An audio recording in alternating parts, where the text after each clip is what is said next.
What does it mean to be dominant? I've played at the highest level. I've received the highest award. Thank you. But those things did not make me dominant. On this show, I want to interview people from various backgrounds and careers to see what made them dominant. That's why I decided to partner up with Mission Winnow. Together, we want to promote progress and achievement while sharing real stories of struggle and success. We want to acknowledge the challenges in front of us, but we also want to pivot towards improvement and positivity. Everything is going to work out. We are the dominant ones. We dunk on the world. We don't let the world dunk on us.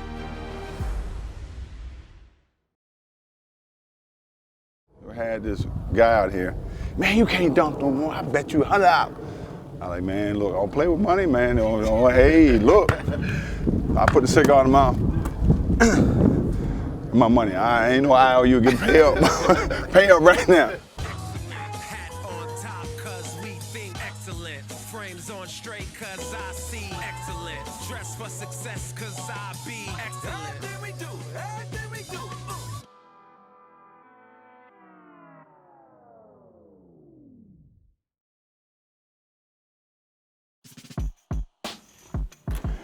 Hey, what's up, man? You got it, man. Appreciate you coming, man. Yeah, thanks for having Appreciate me. it. Oh, no doubt, man, no doubt.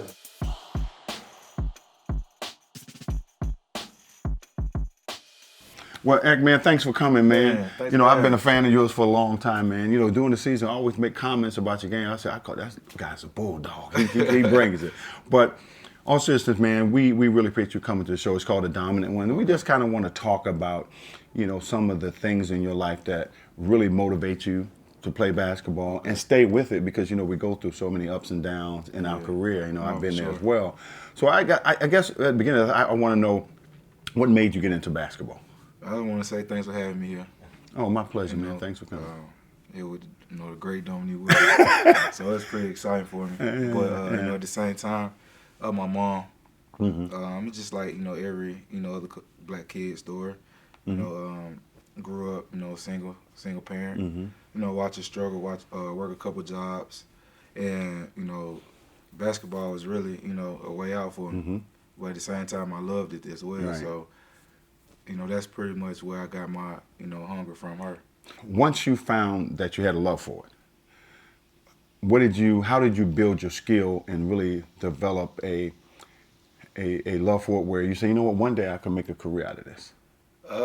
Man, it started late. I mean, we used to, you know, my brother over there, he showed up with me today. We used to play all the time.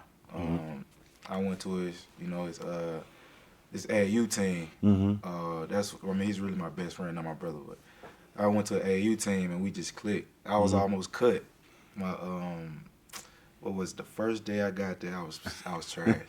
I almost got cut, and I ended up going to the first tournament we ever had and played, and I was pretty good. So, you know, after that the guys that was on that squad. Since I was like 18 years old, we grew that bond. And but, you know, when you started to develop your game and knew you could play, I know it was a moment when you played against really good players, or maybe you thought even better players. Were you real nervous or scared when you went in there? I'm nervous every time I step on the court. You know, it's funny you say that, because I tell people all the time, if you're not nervous when you step on the court, I don't care who you're playing against, you ain't ready to play. You ain't ready to play. So I really can relate to that. But, you know, that actually helps prepare you, you know, for what you need to do, and also prepare you for failures too, and it shows you how to deal with failures. What were some of the failures early in your career that you faced in basketball? Talking about in the league? No, I mean, I'm talking about before you even got to, say, like high school or college.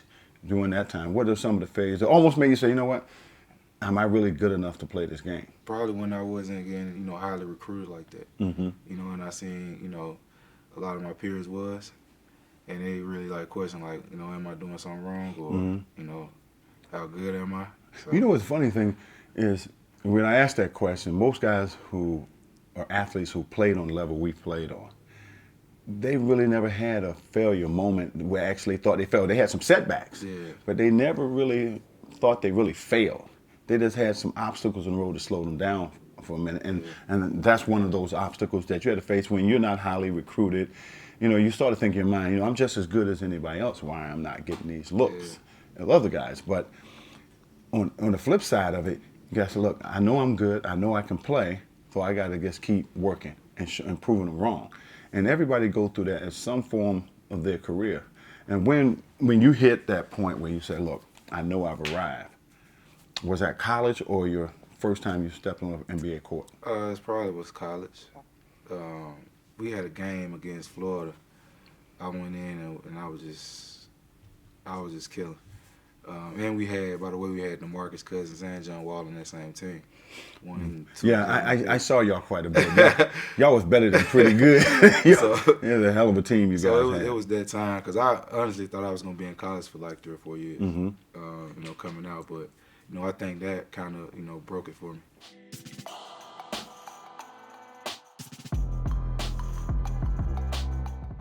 After your first year, how did you feel about where your game was at that time? I was kind of comfortable. I was comfortable with leaving or staying.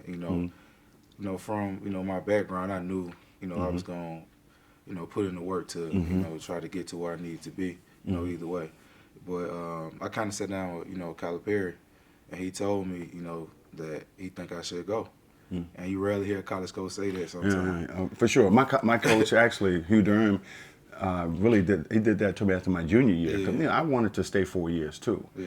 But he said, "There's nothing else you can do here, son. It's time for you to go. I don't want to be the one to hold you back." So I think that's the mark of a great coach. When even though he knows that he's going to be missing something next year, but he's doing what's best for the player, and that's a mark of a really, really great coach. So I've seen that happen through time to time. But you got other coaches that's a little selfish that want that guy to stay. Now what if that guy get hurt? And now you're setting that kid right back at square one. So when a guy is ready, I'm all for a guy going. But one of the things I wanted to ask you, when you left the league, you left college, you went to the league. Your first couple of years was going pretty good. And you got hurt your knee, yes, sir. Right? And you was out for pretty much about 6-7 months. Yeah. And that knee, with your knee surgery. How did you feel? What was going through your mind when you said, this is a serious injury? How am I going to be when I come back? First off, I was kind of a little depressed, because like you said, I was playing so well. Even though I was coming off the bench, wasn't playing, as much. I was playing well. And, to have an injury like that, especially in the summertime when it ain't, pertaining to the game. It was kind of depressing for me a little bit. And that's really tough too, because you're a guy that's trying to find your way in the league. You're coming off the bench. You're trying to find your mark, and you get hurt. Yeah. And so it sends all kind of thoughts to your mind. It just shows if you're driven and you work hard, there's nothing that you can't accomplish. And you did that with your knee surgery. You came back and you was just as good, if not better, because you learn more. Yeah, when you come back. No, for sure. And then I played with a lot of great guys that was ahead of me, like Grant Hill. He was on there when on that Clippers team with me. I played with Chauncey. So I had a great group of vets. Yeah, great veterans there. That was around me. telling me the biggest thing in this league is patience. He's like, as a young kid, you don't want to hear it. But that's the the main thing you got to know. And they told you right. It's patience and being willing to listen. Because I tell kids all the time, listening costs you nothing. Because if you're willing to listen, you're willing to grow.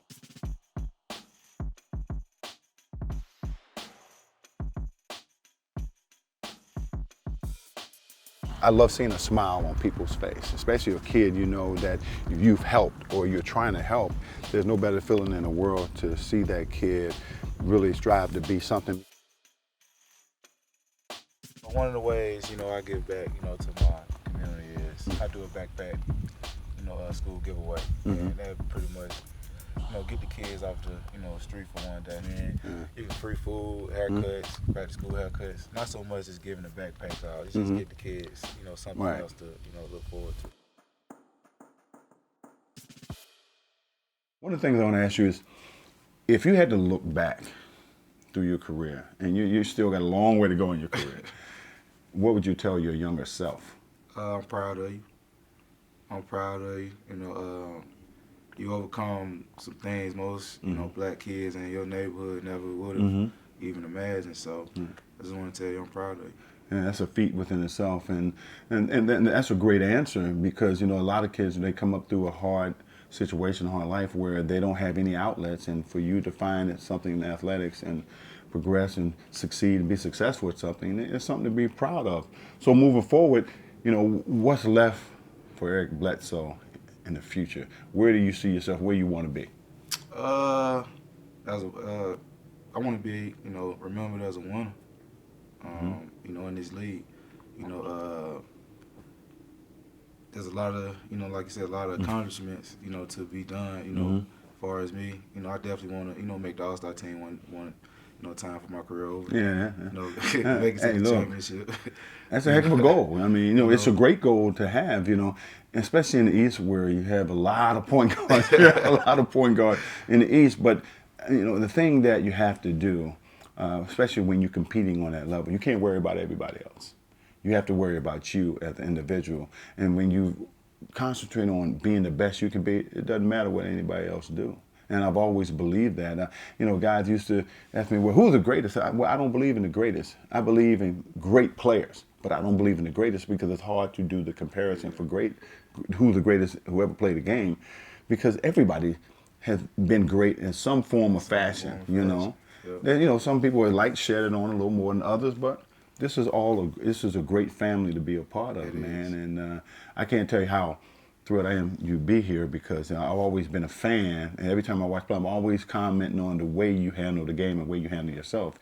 You play at one speed, and that's all out. Now, I love players and do that. So, you know, us as athletes, you know, we concentrate so hard on being great at something. Then you get to that point, and things are going good for you. And next thing you know, you're being traded. You know, going from one team to the next. I mean, how does that? I mean, I understand what I went through. Yeah. It's a tough situation to go through. But how did you feel after you got traded the first time? The first time, I kind of knew it was coming, so I was already in my mind like, you know, this could be happening. So it really wasn't nothing. And I didn't have no family like that. It was really just me. Right. So it was kind of easy going, and it was easy for me. You know, for us, when we were back when trades happening, especially if you have great players on one team, and all of a sudden you're traded, it was like a shock to the world. I think it's more expected now than it was then. So when I got traded from Atlanta, man, I was so depressed. And I mean, for a long time. Blowing it up like oh, man, listen, man. You know, when I got traded, it took me like 4 days to leave town, man. I like, man, I don't know. I don't even know if I want to go. Really? You know? Yeah, so I finally, you know, I got myself together, and I went to the Clippers. You know, that's where I got traded to. You know the whole deal there.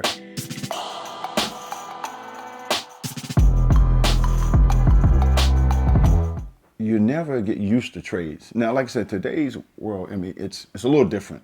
Because a lot of times guys want to be traded. And I think it's great to have that ability to try to map out your own destiny. No, for sure. I mean, like you said, man, now, you know, players probably getting a little bit more control of, you know, that situation at hand. And I'm all for, you know, people being happy. You know, well, that's at the end of the day, that's what it's all about. Is where you're happy at. You know, I was happy with. Didn't win a championship in Atlanta, but I never saw myself anywhere but Atlanta, and that's why I'm still here today, because this is my home, and I can't see ever leaving it. So everybody go to different places for whatever reasons to make them comfortable, and you got to be happy. If you're not happy, you know this. You ain't no point in playing the game. And so. I can feel for you, you know, when you go through that time, because your families are uprooted. Yeah. So they got to make lifestyle changes. That's the only problem. That's the only problem. Yeah. But if you're a single guy, you know, you can, you know, it really doesn't bother you that much because you get over it. But that family, it's hard for them to make that adjustment sometimes. So the second time you got traded, I heard you was in a hair salon, and you got to tell us how that happened. Oh, I mean, we was at a hair salon. We just got smacked by Portland, I think, probably like by 40, and I ended up going. So I was, you know, so down. I went to my wife owns a hair salon in Phoenix, so I went up there. She wanted me to come up there with her, and I tweeted I didn't want to be here, and everybody took it and ran left with it. You know, I actually got a video of me in that situation. Wow. And at the time, you know. You were a little upset, huh?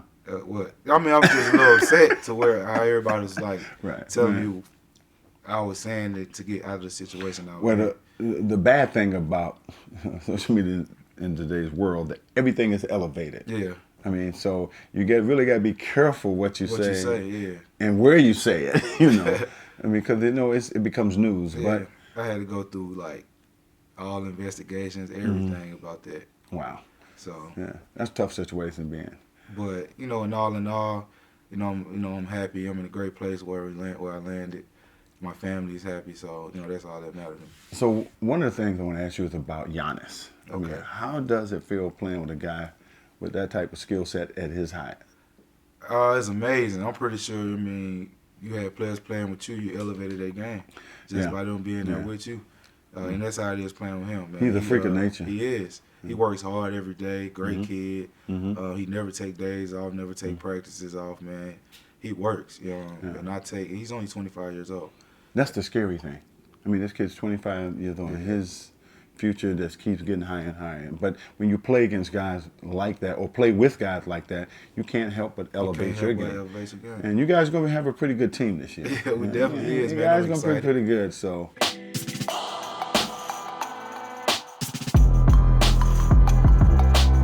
So if I ask you what the dominance mean to you, what would be your answer? Struggle. I feel like if you really haven't, seen, bad, you ain't gonna want to get out of the situation you in. And I feel like I said, growing up watching my mom, have to walk to work, that killed me as a kid because I couldn't do nothing about it. And when I got older, I wanna, make sure, her and my family, know what it takes to, keep pushing, never take nothing for granted. Well, that helps you build that attitude. That attitude, and almost it's a little arrogance to it, and you have to have a little of it, But that helps you build that dominant attitude to be better than the rest. So, man, I just want to say thank you, man, for coming to my home and talking a little bit about your life, and that's what dominance means.